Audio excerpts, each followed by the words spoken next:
how's this clotting? Is it better? Still kind of soupy. U.S. Navy surgeons at a combat field hospital in southern Afghanistan are fighting to save a life. But their patient isn't a soldier. He's a 13-year-old Afghan farm boy named Habibullah. His arms were ripped to shreds after dumping a bushel of grain into a threshing machine. His uncle brought him to a NATO military base, and soldiers donated their own blood to keep him alive. In this recent military offensive in the South, many of the operations these surgeons perform save lives, but unfortunately not limbs.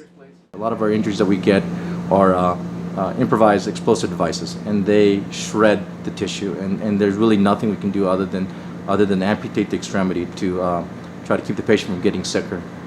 Now, in your opinion, do you think the limb can be saved? Maybe. He's got a chance now. Didn't have it before. But to save the boy's most severely damaged left arm, the surgeons have to do something they've never done before in the field. Find a way to replace an 8-inch segment of missing artery that brings blood to the boy's hands and fingers. They need to use a plastic tube to reconnect the upper end of the brachial artery to the lower end, just like replacing a missing section of water pipeline. But while the concept is simple, the procedure is not. First, they need to find the ends of the artery which have retracted into the boy's shoulder and wrist. And to make things more complicated, because Habibullah has had tourniquets on his arms for almost 3 hours, his limbs have become so swollen that the surgeons have to perform a fasciotomy, cutting the skin to relieve the pressure. So much is at stake. Habibullah, which means beloved by God, is the oldest boy in his family. His elderly father depends on him to help run the farm. Without the use of his arms, he will be a drain on his already poor family. So are you happy the way the procedure's gone so far? So far. Okay. So far, yes. Better than I expected, but I know not to get our hopes up too high. He's far from out of the woods.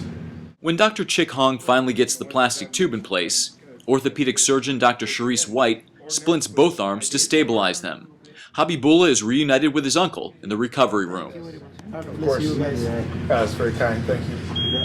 He's a good boy. Tell him he's a strong boy.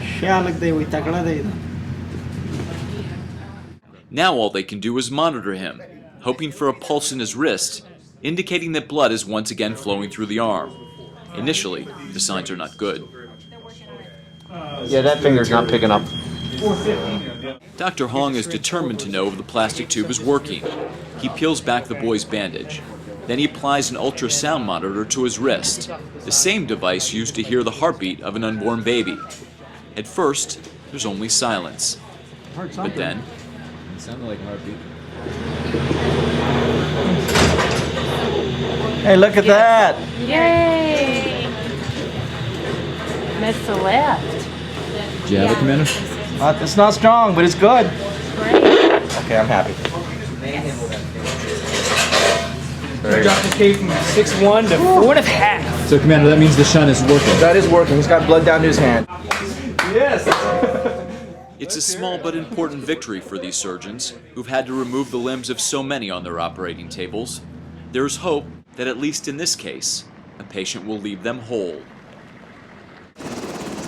After becoming stable enough to fly, Habibullah and his uncle are choppered to Kandahar, where the days and weeks ahead will determine if the operation was truly a success.